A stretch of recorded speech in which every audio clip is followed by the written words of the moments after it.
এই জায়গাটা বাবা প্রত্যেকটা একটু অনুভব করে দেখবে। যার একটা কথাই মরা গাছে ফুল ফোটে,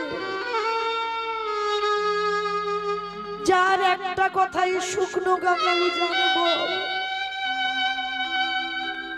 যার একটা কথাই বিশ্ব ব্রহ্মাণ্ড চলে, যে মনে করলে পৃথিবীটাকে লয় প্রলয় করে দিতে পারে, সেই ভগবান আজকের পা ধোয়ার কাজটা নিয়েছে। ভাবতে পারছেন বাবা, ভগবান হয়ে আজকের পা ধোয়ার কাজটা কেন নিয়েছে? ভগবান নিজের জন্য নয়, আপনাদের আমাদের শিক্ষা দেওয়ার জন্য ভগবান পা ধোয়াচ্ছে। কেন? কলির জীবদের শিক্ষা দিলেন, ওরে কলির জ্ঞানন্ধজি